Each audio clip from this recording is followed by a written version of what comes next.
Ustedes van a tener oportunidad de tomar nota y posteriormente tendremos el estudio de la Atalaya.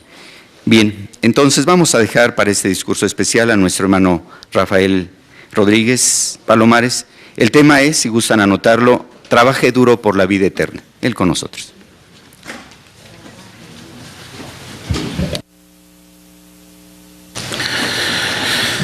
Pues es un placer estar con ustedes estrenando su nuevo horario.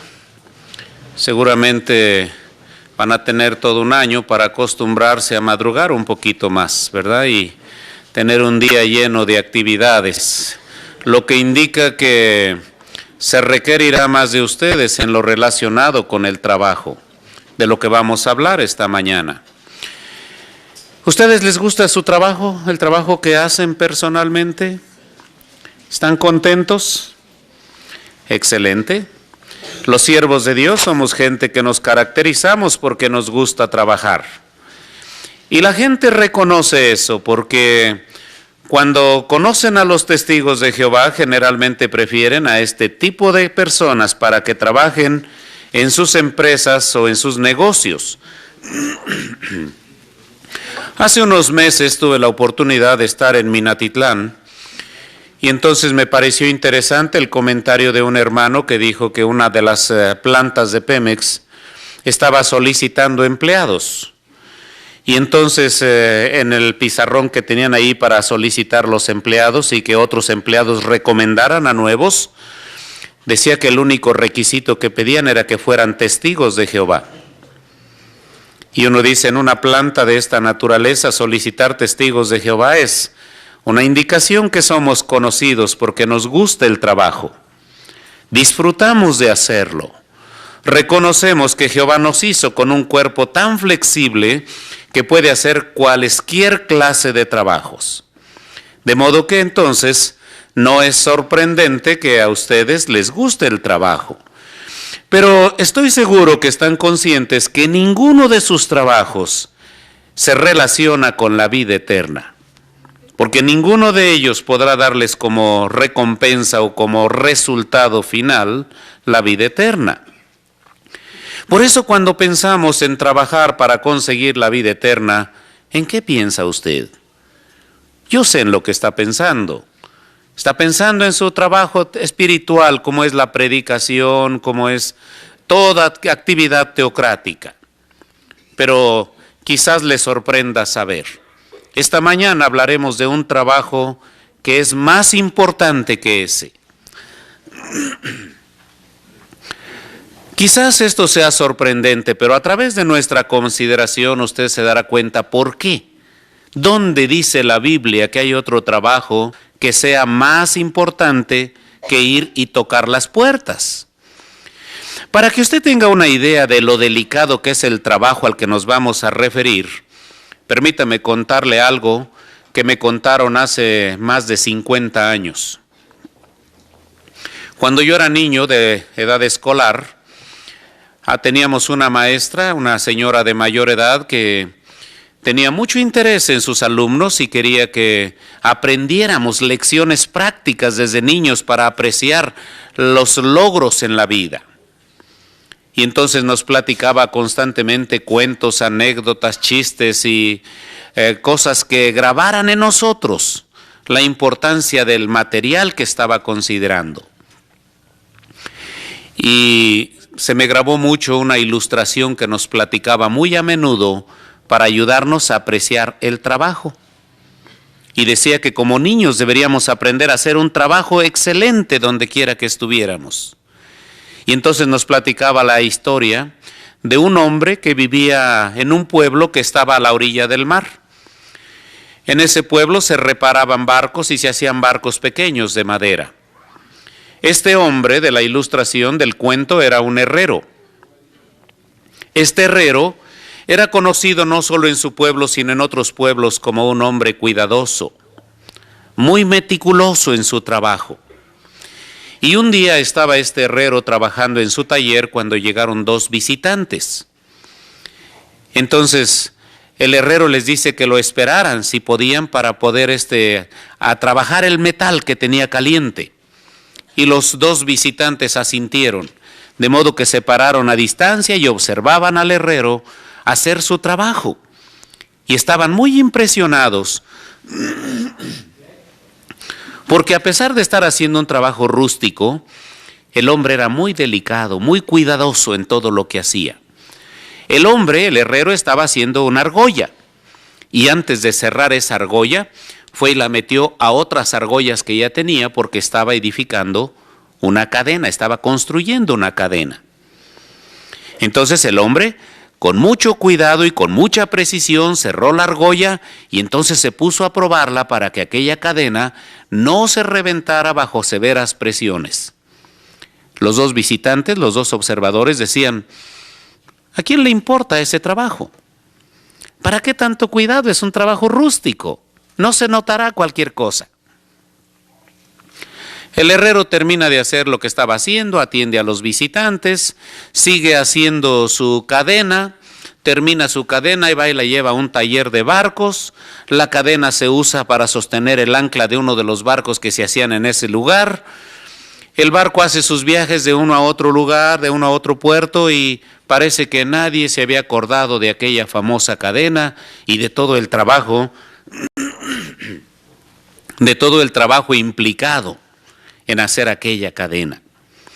Pero en uno de tantos viajes, el barco enfrentó una tremenda tempestad.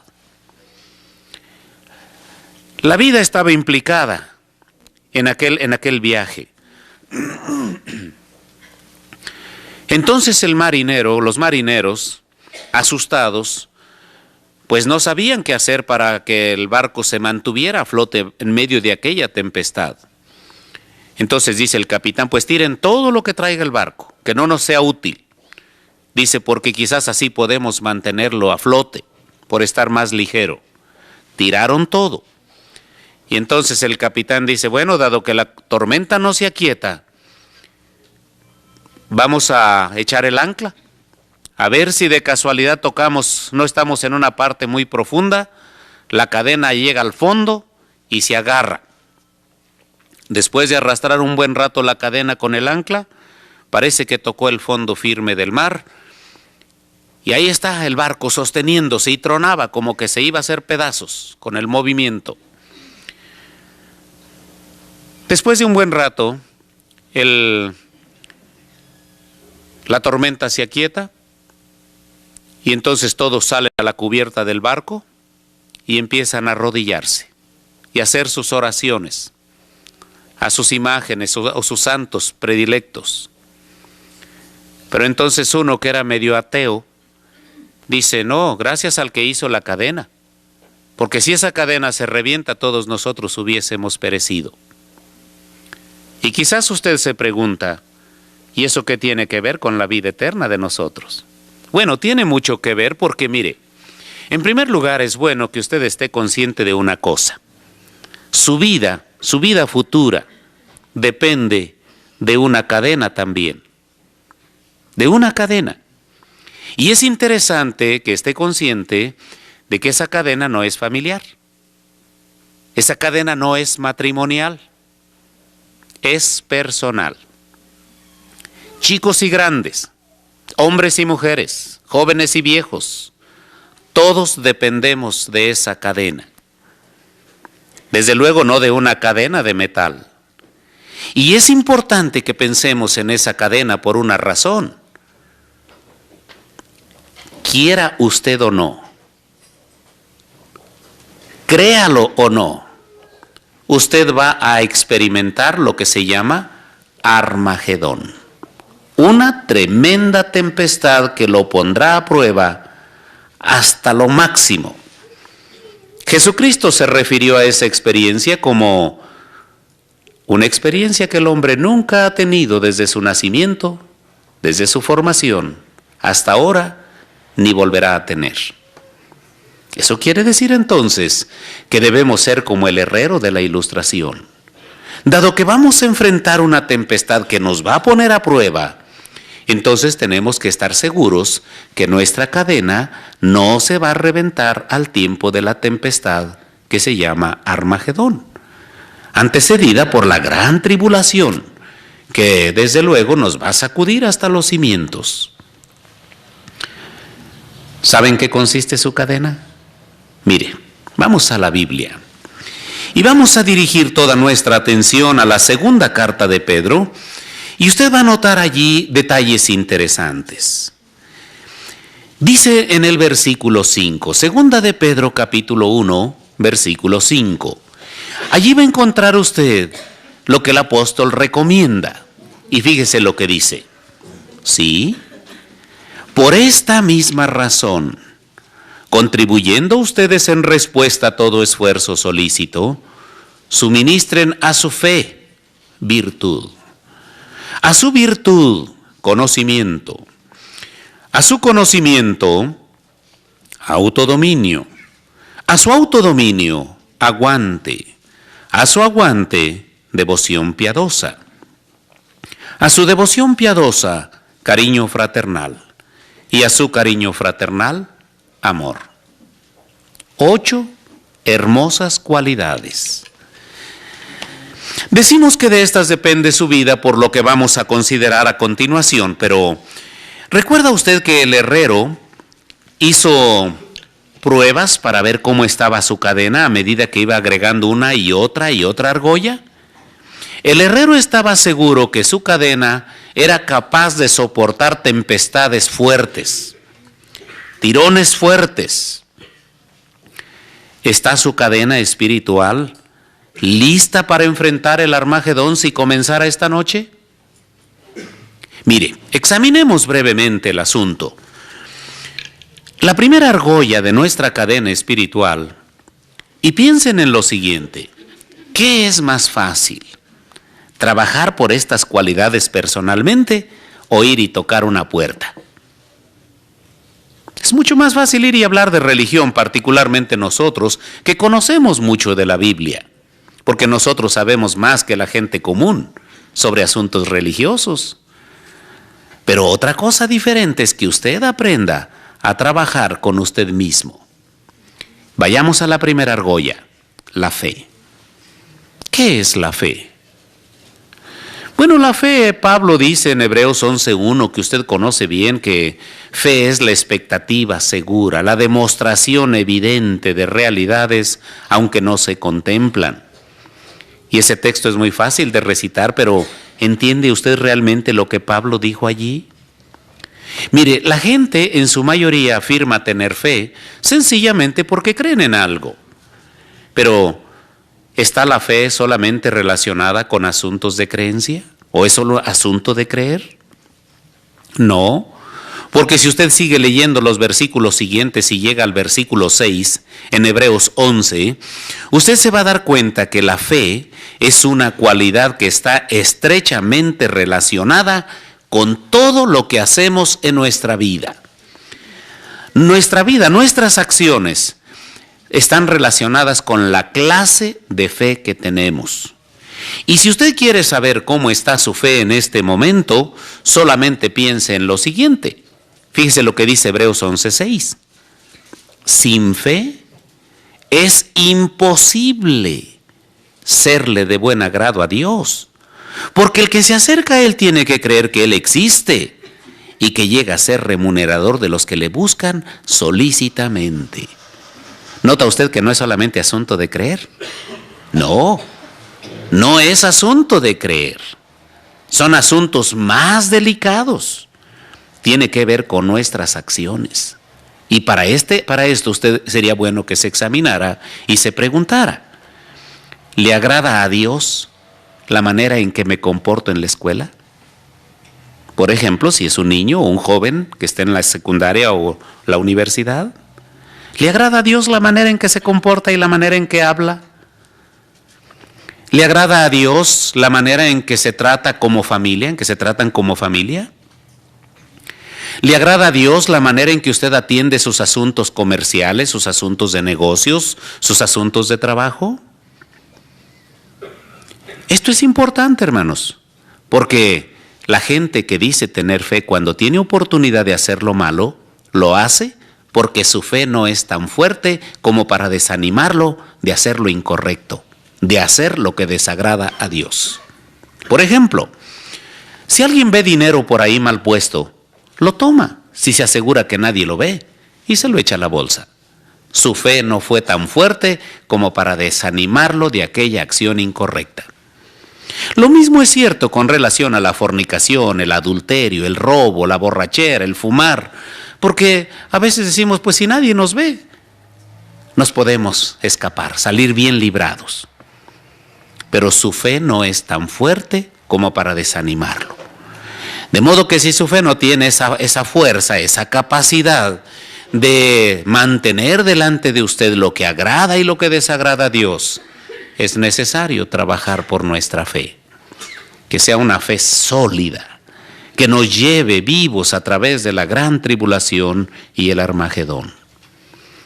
Pero junto con esto, después de esto, el apóstol Pedro dice que a su fe le pongamos ¿qué?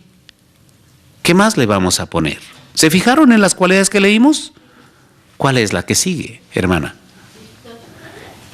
Virtud. ¿Qué es la virtud? Un diccionario de autoridad dice que virtud se define como excelencia moral. Excelencia moral. Y bíblicamente es muy sencillo. Mire, la manera en que Pablo lo define, la virtud desde el punto de vista bíblico, la encontramos aquí en Filipenses capítulo 2, versículo 15. Allí el apóstol dice lo que se espera de una persona virtuosa. Y mire la sencillez con que lo describe. Y luego dice allí, para que resulten sin culpa e inocentes, hijos de Dios sin tacha, en medio de una generación torcida y aviesa, entre los cuales ustedes resplandecen como iluminadores en el mundo. ¿Notaron? Una persona que tiene una excelente moralidad es una persona que resplandece, porque es diferente entre la gente que los rodea. En otras palabras, el cristiano, donde quiera que esté, sea en la escuela, en el trabajo, en el vecindario, en la casa, donde sea, siempre debe disfrutar de la moralidad más excelente posible. ¿Es así en su caso? ¿Qué dirían las personas de usted que le conocen? Si preguntáramos a sus compañeros de trabajo qué piensan de usted, ¿qué cree que nos dirían? Si preguntáramos a los maestros de su escuela o a sus condiscípulos o a sus vecinos, ¿qué nos dirían? ¿Que es usted una persona diferente en su moralidad? Mire, la moralidad es la virtud es una cualidad que se relaciona con lo que somos como personas. No es solamente asunto de evitar el adulterio, el evitar problemas o pecados morales. Es mucho más amplio. La moralidad se limita no solo a actividades de carácter sexual. Miren, por ejemplo, yo voy a mencionar dos nombres para ilustrarles lo que queremos decir. Voy a mencionar dos nombres y ustedes me van a decir qué es lo que piensan inmediatamente. Son nombres con los que estamos familiarizados como testigos de Jehová. Caín. ¿Qué fue lo primero que pensaron cuando oyen ese nombre? ¿Qué piensan? Hermana. Un asesino. Un asesino. Rápidamente pensamos en sus acciones. Otro nombre. Sansón. ¿Qué es lo que les viene a la mente? Hermana, allá atrás, por favor. Vigor, quizás se lo imagina como de esos individuos que salen en la televisión que son fisiculturistas, ¿no? Levantando pesas y se mueven tantito y se les hacen unas bolas por todos lados, músculos, ¿sí? Ahora bien, cuando alguien menciona su nombre, ¿qué es lo que le llega a la mente? Cuando alguien habla de usted, ¿qué piensa? ¿Con qué lo relaciona? ¿Con una persona virtuosa? ¿Con una persona amorosa, comprensiva, abordable, sencilla? ¿Una persona agradable en todo aspecto? ¿O dicen lo contrario?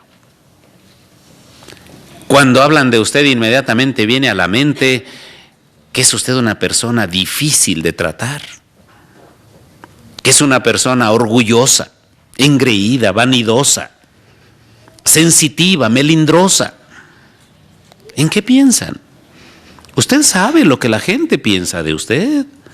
Usted sabe lo que los hermanos piensan de usted. Eso quiere decir entonces que tenemos que echar un vistazo, aprender a vernos a través de la palabra de Dios y entonces ver qué cambios tenemos que hacer. Por eso decíamos, ¿qué le es más fácil a usted? ¿Luchar contra sus tendencias o ir y tocar una puerta? La excelencia moral es una forma de vida donde quiera que estemos. Ir y predicar es asunto de 1 hora o 2 horas cada domingo, o quizás un poquito más entre semana.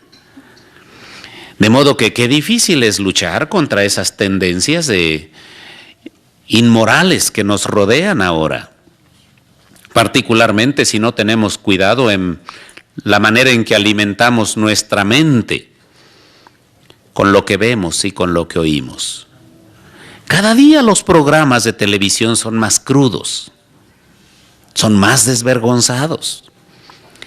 Y por muy espiritual que uno sea, si uno ve escenas inmorales, esas afectan su moralidad. Entonces usted tiene que ser muy cuidadoso. ¿Qué es más fácil? ¿Ir y tocar una puerta?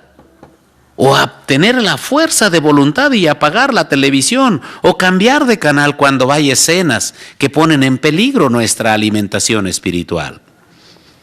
Entonces tenemos que aprender a distinguir, porque la excelencia moral se defiende, se cuida, se cultiva, como cualquier otra cosa. Pero dado que en esto está envuelta nuestra vida, querremos ser más cuidadosos en estos aspectos. Ahora, ¿cómo está usted en este sentido? Es bueno meditar de vez en cuando en cualidades como esta, pero después de eso, noten cómo el apóstol habla de otra cualidad con la que se relaciona también la vida directamente. ¿Cuál es la tercera? Hermana, allá atrás. Conocimiento, muy bien. ¿Y qué es el conocimiento? Sencillo. Según los diccionarios, conocimiento es todo lo que usted tiene en su cabeza. Todo. Sea bueno, sea malo, sea correcto, sea incorrecto, sea limpio, sea sucio. Todo lo que entra por sus ojos y sus oídos se convierte en conocimiento. Y no van a negar ustedes que las cosas que aprendimos cuando fuimos mundanos, las cosas que practicamos, la manera en que hablábamos, ya se nos olvidó. Aquí está, solo que no la utilizamos, porque sabemos lo perjudicial que es usar esa clase de conocimiento. De ahí entonces cobra significado lo que Jesucristo dijo según Juan 17:3, ¿se acuerdan? Esto significa vida eterna. El que estén adquiriendo conocimiento de Dios y de Jesucristo. Sí, la vida eterna depende del conocimiento. Y el conocimiento además nos sirve para hacer un trabajo de buena calidad como testigos de Jehová donde quiera que estemos. Por eso entonces, ¿cuánta importancia le da usted al conocimiento verdadero? ¿Es para usted un asunto importante este? ¿Tiene usted como costumbre leer la Biblia por lo menos 5 minutos al día? La familia Betel eso es lo que hace. 5 minutos diarios. ¿No le sobran a usted 5 minutos? Esos 5 minutos podrían ser como una cápsula, un complemento dietético para su salud, su fuerza, su vigor espiritual. Sin el conocimiento somos frágiles, no tenemos fuerza. Por eso qué importante es que usted aprenda y se discipline para leer la Biblia. ¿Cuántos de ustedes aquí en este auditorio ya tuvieron el privilegio de leerla completita, por lo menos una vez? Excelente. Por lo menos aquí un 50% de los que están aquí son buenos lectores, porque ya la leyeron por lo menos una vez. Es un requisito para los nuevos entrantes en Betel que lean la Biblia completa en su primer año y que después de allí hagan la costumbre de leerla una vez cada año. Por eso a veces la gente dice que los betelitas somos mejores que otros. No, hermanos, somos iguales que todos los demás. Solo que el programa educativo al que estamos sometidos, eso es lo que nos hace pensar un poco diferente al grueso de los hermanos. Por eso usted no tiene por qué ser diferente. Aplíquese a la lectura. Y si ustedes han sido cuidadosos en su lectura, se habrán dado cuenta que últimamente la sociedad le ha dado mucho énfasis a que leamos la Biblia directamente, porque leer la Biblia no tiene sustitutos. Ahora dijimos también que el estudio de la Biblia nos da tranquilidad, nos da seguridad, nos sentimos satisfechos, contentos, no nos importa lo que pasa alrededor. Y esto es así por la fuerza espiritual que tenemos. Mire, por ejemplo, para que usted vea la importancia de leer la Biblia constantemente y meditar en ella, hace tiempo iban dos hermanas, dos precursoras de casa en casa. Llegaron a una residencia y salió un hombre que decía que era doctor en idiomas, en lenguas y raíces de palabras, o no sé cómo se le llama ese tipo de profesión, pero ese hombre cuando las vio salió sonriéndose de una manera burlona y les dice a las hermanas: ustedes son testigos de Jehová, ¿verdad? Y dicen las hermanas: sí, somos testigos de Jehová. Y dice: pues yo soy doctor en lenguas antiguas. Y les voy a demostrar en este momento que esa traducción que ustedes usan está llena de errores. Fíjese, ¿qué hubiera hecho usted en una situación así? Declaraciones de esa clase, si usted no tiene un buen conocimiento, lo tambalean, lo hacen dudar. Cuando su conocimiento es deficiente, usted fácilmente puede ser víctima de apóstatas o de otros religiosos, compañeros de trabajo, de escuela, vecindario o parientes, porque su conocimiento es superficial. Este hombre les hizo una prueba. Yo se las voy a hacer esta mañana y me gustaría conocer su respuesta. Los dos textos que este hombre citó, el primero me lo va a leer alguien de esta parte del auditorio, es Segundo de los Reyes, capítulo 25, versículo 8. Y de esta parte, por favor, los de esta sección de aquí del auditorio, me van a buscar Jeremías 52, 12. ¿Ya están listos? Muy bien. Si tienen los dos textos buscados está bien. Si tiene nada más uno, es suficiente. Y vamos a escuchar con atención la lectura de Segundo de los Reyes 25, 8. Por favor, ¿alguien de allí? A ver, el hermano que está en medio allí, por favor, para que se escuche bien su lectura. Y en el mes quinto, el séptimo día del mes, es decir, el año 19 del rey Nabucodonosor, el rey de Babilonia, Nabuzaradán, el jefe de la guardia de Corps, el siervo del rey de Babilonia, llegó a Jerusalén. Muy bien. Ahora, ¿alguien de aquí quiere leerme Jeremías 52, 12? A ver, la hermana que está atrás, por favor, ahí tiene el micrófono. 52, 12. Y en el mes quinto, el día 10 del mes, es decir, en el año 19 del rey Nabucodonosor, el rey de Babilonia, entró en Jerusalén Nebuzaradán, el jefe de la guardia de Corps, que tenía su puesto delante del rey de Babilonia. Muy bien. ¿Qué notaron en esos dos textos? Y quiero que sepan que ambos textos se refieren al mismo suceso. El escritor es el mismo. A ver, hermana Rodríguez, ¿qué notó usted en ese texto? Dice que el día es el día séptimo y en Jeremías dice que el día 10. Muy bien, ahí hay un error. Ahí hay un error.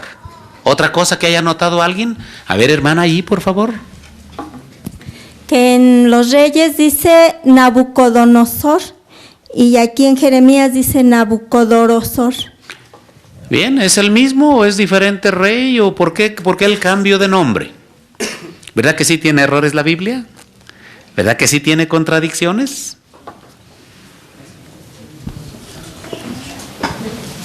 Yo soy el publicador, yo soy el amo de casa, ustedes me van a contestar, ustedes son publicadores, todos contra mí.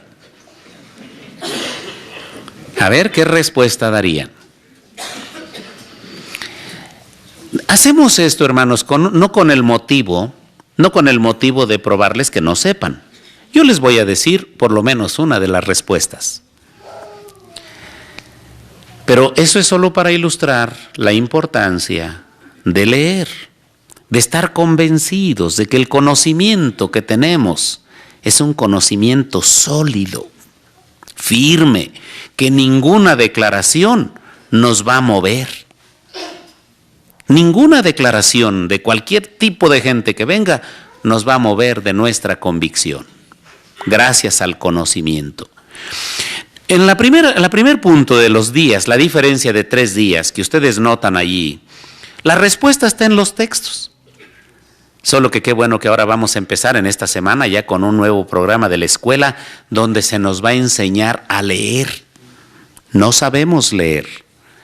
Pero si ustedes leen con cuidado, allí en el libro de Segundo de los Reyes, hablando sobre el mes quinto al 7º día del mes, dice Nebuzaradán, el jefe de la guardia de Corps, el siervo del rey de Babilonia, llegó a Jerusalén. Y en el otro, ¿qué dice? ¿Qué dice? Si se fijan bien ahí dice, el día 10. ¿Qué dice que hizo el día 10? Entró. Ahí está la respuesta. No hay diferencia. Lógico que cuando los ejércitos babilonios venían a destruir a Jerusalén, venían caminando y arrastrando sus implementos de batalla, de guerra. Venían agotados, cansados. Y entonces descansaron 3 días. Después de 3 días de descanso, entraron a la ciudad y la quemaron y la destruyeron. Ahora, ¿por qué el diferente nombre? Nabucodonosor y Nabucodonosor. ¿Quién se equivocaría allí? ¿El traductor? ¿El impresor? ¿O quién? ¿Quién se equivocó, hermano? Así que Jeremías no estaba en sus 5 sentidos, porque Jeremías fue el mismo. El que escribió Nabucodonosor también escribió Nabucodonosor. Algo pasó, ¿verdad? Entonces la Biblia tiene un error allí. No hay error, pero eso se los voy a dejar de tarea para que ustedes lo investiguen y la otra vez que yo venga me digan cuál es la respuesta correcta, porque tiene una explicación muy interesante y muy sencilla. Es una situación que tenemos nosotros aquí mismo, pero ustedes lo van a buscar, porque eso les va a estimular a ver la importancia del estudio personal de la Biblia y la meditación, así como la investigación de detalles que parece que no entendemos. Muy bien, ¿cómo está su conocimiento entonces? Después de su conocimiento, como cuarta argolla, el apóstol dijo ¿qué, hermana? Autodominio. ¿Qué es eso? Los diccionarios dicen que autodominio es gobierno de sí mismo. Y gobierno de sí mismo también significa tener control de sí mismo, ponerse un freno para controlar sus impulsos, sus deseos, su carácter, su temperamento. Y ustedes recuerdan que Pablo dijo que era necesario mantener autodominio en todas las cosas, y eso es necesario. Fíjense una cosa importante, ¿tienen ustedes idea de cuánta gente fue expulsada el año pasado de servicio? ¿Tienen idea? 8,000 8,200 en números redondos. 8,200 personas fueron expulsadas de la Organización de Jehová aquí en México, en nuestro país. ¿Saben lo que eso significa? Alrededor de unos 7 circuitos desaparecieron. 7 circuitos desaparecidos en un año. Y cuando en la oficina se examinan las razones de por qué una persona ha sido expulsada, fíjense, la mayor razón, la mayor causa de expulsiones es fornicación. Prácticas inmorales entre solteros o solteros con otras personas. En la escuela, en el trabajo, donde sea. Y la segunda causa de mayores expulsiones es el adulterio. Cosa también sorprendente, porque parece que tienden a emparejarse la fornicación y el adulterio en el mismo nivel. Y luego después ya vienen otras faltas como homosexualidad, lesbianismo, abuso de menores, borrachera, fumar, etc. Pero los ancianos dicen que los hermanos no supieron controlar sus deseos. Les faltó gobierno de sí mismos. Fue más fuerte su deseo que su amor por la vida eterna. Y qué lamentable, fíjese, la Biblia dice que por lo menos después del Armagedón vamos a disfrutar de 1000 años bajo el gobierno de Cristo. 1000 años. Y qué tristeza que alguien cambia esa magnífica oportunidad de vivir 1000 años por un ratito de placer incorrecto. Qué penoso, qué triste, qué lamentable. Y qué lamentable es que otros por una buena borrachera cambian 1000 años de vida y otros por fumar. A veces es triste que no se le da la importancia a la moralidad. Sabemos que es difícil, ciertamente. En la escuela es una presión, la presión de grupo es fuerte. En los trabajos la presión es fuerte también, pero debe ser más fuerte su amor por la vida eterna. Debe ser más fuerte porque ese es el resultado de trabajar para usted mismo. Así que no se trata de un trabajo del cual conseguimos algo para comer y mantenernos vivos un ratito. No, es para la vida eterna para la que tenemos que trabajar. Entonces, bien vale la pena que nos mantengamos en nuestra posición. Que no dejemos que los deseos controlen nuestra vida. Es muy lamentable que aquí en México es más triste todavía porque los mexicanos tenemos algo de pretenciosos. Somos muy machistas, quizás más machistas que la gran cantidad de países que pueblan la tierra. Sí, porque fíjense, aquí en México decimos que somos muy hombres y que nosotros tenemos control de lo de la situación. Pero los deseos mundanos nos controlan. ¿Cómo? ¿Dónde está nuestro machismo? A veces nuestros compañeros de trabajo y de escuela nos controlan. No queremos ser diferentes en la escuela y hacemos lo que los compañeros quieren que hagamos.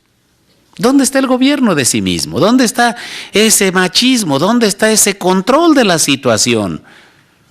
No es cierto que somos tan fuertes y que sí controlamos la situación. Si nos descuidamos, como ha sucedido en estos 8,200 casos el año pasado, el sistema y los deseos mundanos han controlado las acciones de nuestros hermanos, o los que eran nuestros hermanos. Así que, entonces vamos a trabajar por el autodominio. ¿Y qué hay de la siguiente cualidad? ¿Cuál es la que sigue? ¿Se acuerdan, hermana? Aguante. ¿Qué es el aguante? Miren, los diccionarios dicen que aguante se define como persistencia, constancia, firmeza, perseverancia. Y miren cómo lo describe Pablo. ¿Cómo describe aquí esta cualidad del aguante en Hebreos capítulo 10, versículo 36. Y ustedes notarán ahí una declaración interesante en relación con esta cualidad. Dice allí el apóstol: porque ustedes tienen necesidad de aguante. Fíjese bien en la expresión que usa. Necesidad de aguante. Para que después que hayan hecho la voluntad de Dios, reciban el cumplimiento de la promesa. Ahí está. La vida eterna, quiere decir aquí, pertenece a los que aguantan. La vida eterna es para los que aguantan. Y fíjense una cosa muy triste. A veces en una congregación hay una o varias personas que se han alejado de la organización, han dejado de predicar por más de 6 meses consecutivos. Cuando alguien deja de predicar 6 meses, esa persona ha dejado de ser testigo de Jehová porque es una persona inactiva. Y cuando tratamos de investigar la razón de por qué se han ido de la organización, encontramos las excusas más tontas que podamos imaginarnos. Una ocasión, había 7 inactivos en una congregación. Y entonces se empezó a ver a cada uno, a visitar a cada uno y a conocer por qué habían abandonado la organización de Dios. ¿Por qué habían dejado tirado su futuro eterno? Para ilustrárselo, le voy a platicar lo que dijo un joven que llegó a Betel manejando un tráiler de equipo que la sociedad traía de los Estados Unidos. Era un joven no mayor de unos 24, 25 años, con su pelo largo, barba, sucio, desaliñado, maloliente a tabaco y mugre. Entonces nosotros, pensando en que quizás se le ocurriera fumar allí en Betel, le fuimos a decir que si quería fumar, que se saliera a la calle. Y dijo: no, dice, yo ya sé que ustedes no fuman, yo los conozco. Y abrimos los ojos y dijimos: ¿cómo que nos conoces? ¿Dónde nos conociste? Dice: no, es que yo cuando era niño yo leía la Biblia en la plataforma.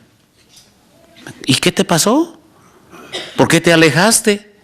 ¿Y saben qué me dijo? Dice: es que un día el anciano me dio un coscorrón. Le ofendió tanto que el anciano le dio un coscorrón que no quiso volver a la organización. Y le digo: ¿no sería que el hermano te hizo algo así como en broma?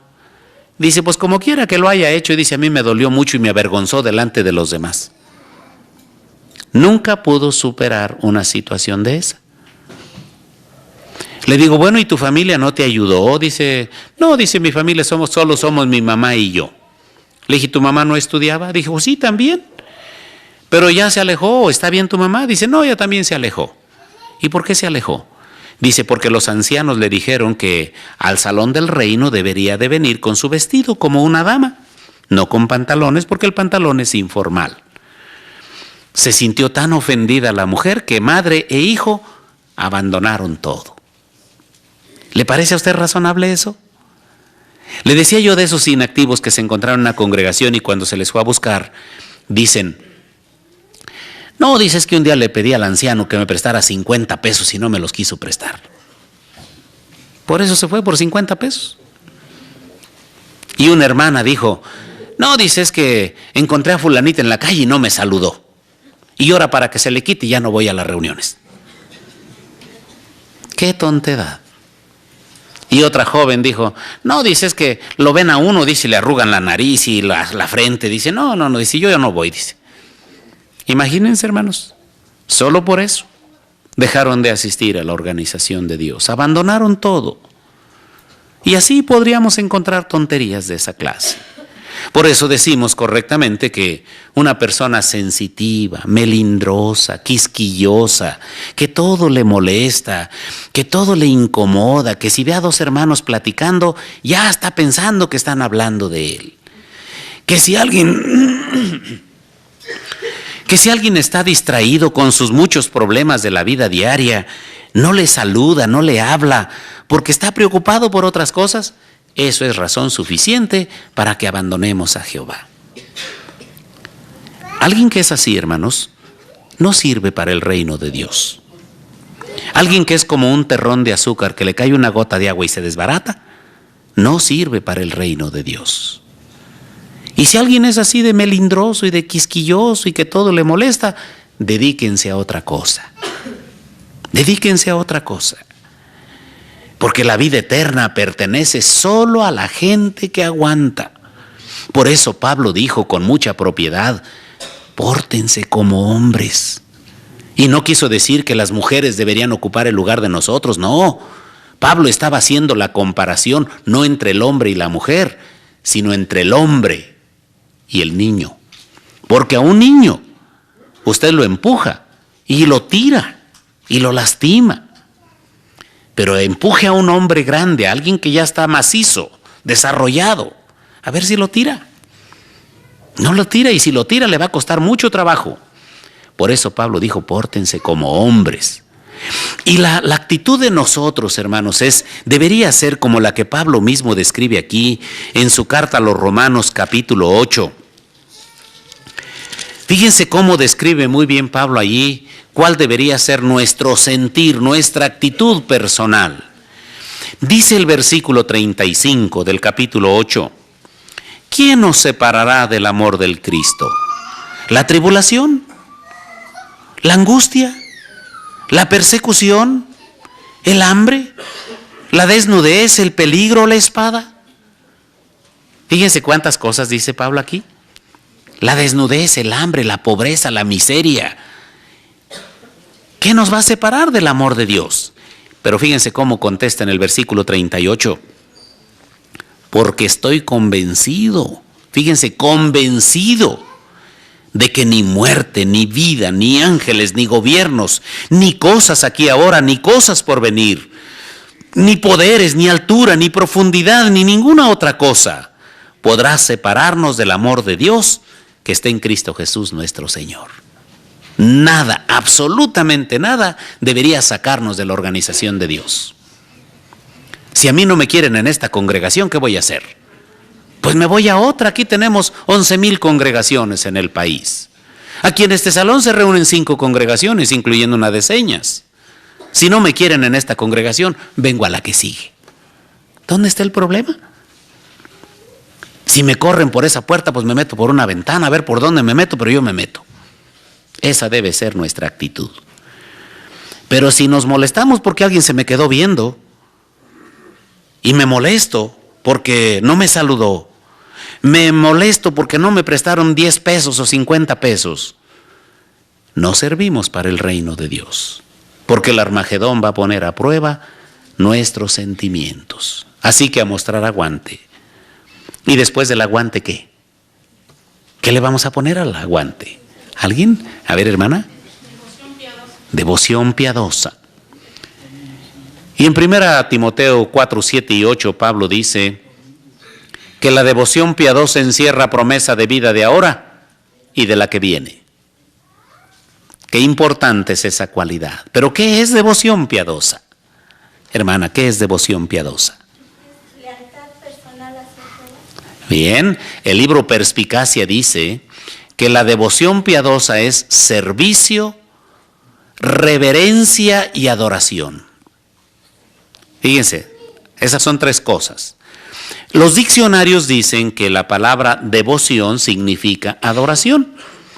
Y la palabra piadoso tiene varias definiciones, como por ejemplo altruista, compartido, generoso, espontáneo, de buena gana, etc. Entonces, si unimos los 2 significados, quiere decir adoración de buena gana. ¿Por qué está usted esta mañana aquí? ¿Solo porque es el principio del horario, de este nuevo horario? ¿O viene usted porque le dijeron que iba a ser una reunión especial? No, no debería de ser. Pero es muy sencillo saber cómo está usted en el campo de la devoción piadosa si usted se examina. ¿Por qué viene usted a las reuniones? Mire, aquí hacemos oración, aquí cantamos, aquí leemos la Biblia. Todo eso es adoración. ¿Por qué viene usted a adorar? ¿Porque le gusta, porque disfruta o porque lo traen? ¿Los jóvenes vienen porque los traen del pelo? ¿Los niños vienen porque los traen por a fuercita los papás? Ustedes pronto van a leer una información en las revistas que dice que es bueno cuidar sus asociaciones hasta dentro de la congregación. Y entonces cita la experiencia de hermanos jóvenes que un día platicando, unos jóvenes, decía uno de ellos: estoy harto de las reuniones. Estoy harto, estoy cansado. Vengo solo porque mis padres me traen. Otro dijo: yo espero cumplir mis 18 años para hacer lo que yo quiero. ¿Así es el caso de alguno de ustedes esa situación? Si ese es el caso, su adoración no vale nada. Su servicio no vale nada, porque es un servicio a fuerza. A veces uno viene porque ve cierta ventaja en asociarse con los testigos de Jehová, porque le gusta el trato, le gusta el compañerismo, pero no quiere responsabilidades teocráticas. Hay quienes quieren seguir viviendo su doble vida. Aquí dan una apariencia, una fachada, pero cuando salen de aquí son otra persona diferente. Esos actos de adoración, hermanos, no funcionan, no resultan. Dice la Biblia que Jehová está evaluando los corazones, que Jehová está examinando lo que somos en nuestro interior, los motivos, y eso es lo que debería preocuparnos, los motivos del corazón, porque la devoción piadosa es algo que Jehová aprecia, es algo que a Jehová le agrada, pero tiene que ser una devoción piadosa desde el corazón. ¿Cómo está usted en ese campo? ¿Es su asistencia a las reuniones una costumbre, una práctica saludable o es una casualidad? ¿Qué es en usted? Vale la pena que usted se examine y entonces tome las medidas necesarias para que usted pueda mejorar en la devoción piadosa, si ese es el caso. Ay, después de la devoción piadosa, ¿qué? Vamos a apurarle porque se me está acabando mi tiempo. Hermana, cariño fraternal. ¿Qué es el cariño fraternal? Mire, cariño fraternal, según los diccionarios, se define como amor desinteresado entre hermanos. Amor desinteresado entre hermanos. ¿Qué quiere decir esto? Quiere decir que debemos preocuparnos por nosotros mismos. Quiere decir que tenemos que pensar en los hermanos. Fíjense, hace tiempo visité un lugar para un día especial en el estado de Sinaloa y me puse a platicar con un viejito. Y entonces me platicó que él había sido pionero de la organización de la verdad en todo ese territorio. Dijo, dos hermanos, otro hermano y yo, dice, predicamos todas esas montañas y fuimos los primeros que predicamos por aquí. Y entonces le digo, ¿y su amigo, el hermano, dónde está? ¿Vive todavía? Dice, no, dice, ya murió. Y entonces me dice, ay hermano, me da pena, dice, que a mí me llegase a pasar lo que le pasó al hermano. Le digo, ¿y qué le pasó? Entonces me dice, mire, el hermano con el tiempo empezó a desarrollar artritis. Dice, y ustedes saben que la artritis deforma las coyunturas, duele mucho las coyunturas de las manos, del cuerpo. Entonces dice que el hermano cuando hacía mucho frío y estaba húmedo el tiempo, el hermano no asistía a las reuniones. Le era muy difícil venir porque vivía lejos del salón y entonces cuando venía apoyado en una silla para poder soportar, dar pasos. Así que salía desde muy temprano de su casa para llegar al Salón del Reino con esas dificultades. Pero un día hubo un temporal, le llaman ellos ahí, de que empezó la llovizna por más de 2 semanas. Así que eran 6 reuniones en esas 2 semanas. Llueve. Una llovizna y se quitaba un momento y volvía a lloviznar y así estaba. Entonces dice el hermano que un vecino le dijo, oye, dice, fíjate que yo creo que algo le pasó a tu hermano. Dice, porque ahí por su casa, dice, huele muy feo. Y dice el hermano, entonces salí yo corriendo, dije, ¿de veras no he ido a ver al hermano? ¿Qué pasaría con él? Dice, no me he preocupado por él. Y sale. En ese momento sale a buscarlo y sorpresa. ¿Saben qué encontró cuando llegó a la casa? Las ratas se estaban comiendo al hermano. Había muerto días anteriores. ¿Por qué sucedió eso? Una vergüenza para los testigos de Jehová. Una verdadera vergüenza. Una derrota para la adoración verdadera. Que un cristiano haya muerto de esa manera. ¿Qué faltó en la congregación? Cariño fraternal. Ese amor desinteresado entre hermanos. Y otra experiencia negativa. Llegó el superintendente de circuito a una congregación y encontró a un matrimonio de hermanos de mayor edad inactivos. Más de 6 meses no estaban en la congregación. Le pregunta el de circuito a los ancianos, hermanos, ¿y este matrimonio? Dice, hermano, es que como viven fuera del pueblo, viven en otro pueblecito, en otro rancho por allá, no hemos tenido tiempo de ir a verlos. Bueno, dice el de circuito, pues vamos a ir a verlos, vamos a estimularlos y a ver si podemos hacer algo por ellos. Van a verlo y encuentran a la hermana, la viejita. Estaba allí planchando. Y entonces ya le platican, hermana, nos da mucho gusto saludarla, quisimos venir a verla. Y entonces le dicen, ¿y el hermano? Y cuando le preguntan por el hermano, la hermana se pone a llorar. Y entonces los hermanos dicen, ¿qué pasó? Dice, no, dice, mi esposo ya murió. Y la congregación no se dio cuenta. Porque vivía en un rancho. No pudieron ir a verlo, no pudieron interesarse por ellos porque vivía afuera, que estaba lejos. 15, 20 minutos en carro. La hermana enterró su muerto solita. ¿Qué presiones tuvo con los familiares paganos y con la gente del pueblo? No lo dicen, pero eso nos deja que pensar, ¿verdad, hermanos? Nos hace ver que necesitamos desarrollar esa cualidad, cariño fraternal, ese amor desinteresado entre hermanos. Por eso, si usted aquí en la congregación nota que alguien se ausenta, que alguien no viene, háblele por teléfono si lo tiene. Si no tiene, vaya, pídale a algún muchachito, algún jovencito de familia o de hermanos vecinos que vaya a ver qué pasó con el hermano o la hermana.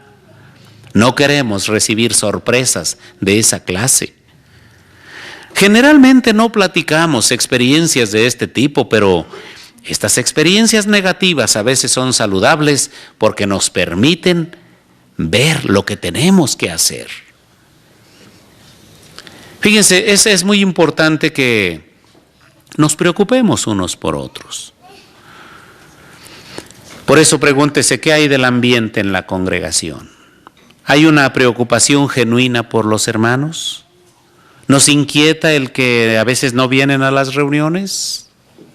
Bueno, deberíamos examinar nuestra situación particular. Finalmente, el apóstol Pedro dice que a nuestro cariño fraternal le pongamos finalmente, ¿qué, hermana? Amor. Y si ya hablamos del amor entre nosotros, el apóstol Pedro se refiere ahora a nuestro amor a Jehová. Y Jesucristo dijo una verdad que nunca debemos olvidar según Mateo 22. Tienes que amar a Jehová tu Dios con la mitad del corazón, la mitad de la mente y la mitad de las fuerzas, ¿verdad? ¿Eso dijo Jesús? Hermana, con todo el corazón. ¿Y ustedes, hermanos, qué dirían? ¿Ustedes sí aman a Jehová? ¿Y lo aman así como dice la Biblia? Seguramente que aman a Jehová, por eso están aquí. La verdad yo le pensé para venirme desde el Tejocote para acá. Tuve que madrugar y decía yo, pues bueno, los hermanos, ¿por qué tendrán esas reuniones tan temprano? Y los veo llegar a ustedes arropados, cobijados en la mañana.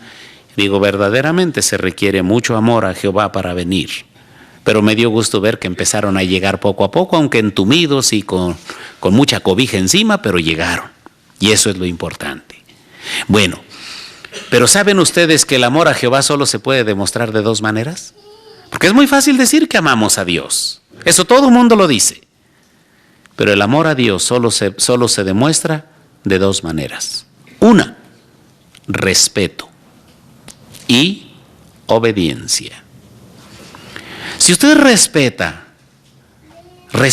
a Jehová y sus leyes, sus normas, sus mandamientos, entonces usted lo ama. Si usted lo obedece, aunque usted no entienda muchos de los detalles, usted lo obedece simplemente porque Jehová lo manda. Ese es amor. Un niño fue a la escuela y sus compañeritos de grupo le dijeron: mira, le robé a mi papá 2 cigarros, vamos a fumar a ver a qué saben. El niño dijo: no, porque a mi papá no le gusta. Mi papá me ha dicho que eso es malo y yo no los voy a fumar. Somos tan insensatos, como dice el salmista, o tan necios, como dice Isaías, que solo el tonto, el necio, el ignorante, el insensato cree que Jehová no lo ve. Y hay gente que se va a otro lugar distante, a donde no lo conozcan, porque dice: aquí sí me puedo escapar. ¿Pero es acaso que Jehová está dormido? ¿Es acaso que Jehová está ciego? ¿No dice la Biblia que los ojos de Jehová están vigilando a los buenos y a los malos? ¿No dice Isaías que no hay lugar a donde nos vayamos, aun si a las profundidades nos vamos a hacer el mal? Allí Jehová nos observa. Entonces no nos engañemos. El amor a Jehová está en juego en nuestras acciones, en nuestra obediencia y en nuestro respeto. Ahora, ya hicimos un examen de nuestra cadena espiritual. Pero ¿cómo está toda la cadena? Porque analizamos uno por uno de los eslabones. ¿Cómo está toda su cadena? Mire, es muy sencillo. Vamos nuevamente a la segunda carta de Pedro. Y vamos a leer, voy a leerles los versículos siguientes de donde nos quedamos. Leímos desde los versículos 5 al 7 del capítulo 1. Y ahora permítanme leerles lo que dice el versículo 8.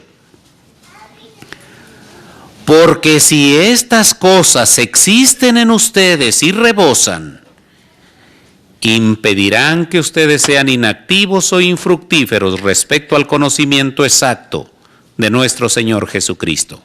¿Notaron? Si estas 8 cualidades están en ustedes, impedirán que sean flojos para el campo, para el ministerio, para asistir a las reuniones y para lo demás. Porque como dijimos, es muy fácil ir y tocar las puertas y decirle a una persona que viene hablándole de la Biblia. Pero otra cosa muy diferente es que usted se preocupe por hacer las cosas que Jehová quiere. Su vida eterna depende de esto, por eso dice: si estas cosas existen y rebosan en ustedes, no necesitan que los anden correteando para que vayan de casa en casa. No los van a andar correteando porque solo hacen 1 hora o 2 horas al mes. Ustedes van a hacer lo que su corazón les dicta, porque hay estas 8 cualidades en ustedes. Ahora fíjense en lo contrario. El versículo 9 dice: porque si estas cosas no están presentes en alguien, está ciego, pues cierra los ojos a la luz y se ha hecho olvidadizo respecto al limpiamiento de sus pecados de hace mucho. ¿Se fijaron qué clase de ciego se refiere aquí? Aquel que cierra los ojos a la luz. No una persona ciega de por sí o un ignorante, sino al que cierra los ojos a propósito. Eso es lo que sucede cuando estas cosas no están en alguien. Está ciego. Y como dice Isaías en el capítulo 59, son como gente que anda como ciegos al mediodía, con la luz del día, palpando el muro, buscando una puerta. Estos se andan tropezando, se andan cayendo, porque traen los ojos cerrados, porque no los quieren abrir. Eso sucede si estas 8 cosas no están en nosotros. Siempre andamos tropezándonos. Y luego fíjense la manera en que concluye Pedro en los últimos versículos. Por esta razón, hermanos, tanto más hagan lo sumo para ser seguros para sí su llamamiento y selección. Porque si siguen haciendo estas cosas, no fracasará nunca. De hecho, así se les suministrará ricamente la entrada en el reino eterno de nuestro Señor y Salvador Jesucristo. Así que, hermanos, trabajen asiduamente, hagan todo lo que puedan, hagan un trabajo de calidad en su cadena de cualidades espirituales. Si usted descubre ahora que alguna de las argollas está débil, entonces trate de fortalecerla porque el Armagedón no ha venido. Así que esperamos que Jehová bendiga todos sus esfuerzos por trabajar para edificar esa cadena antes de que venga la tempestad que se llama Armagedón. Y vean en el horizonte, ya se ven los nubarrones de la tempestad de Armagedón. Está a las puertas y usted lo va a experimentar. ¿Pasará vivo? Bueno, el versículo 10. Por esta razón, hermanos, hagan lo sumo posible para ser seguros para ustedes su llamamiento y selección. Porque si siguen haciendo estas cosas, no fracasarán nunca.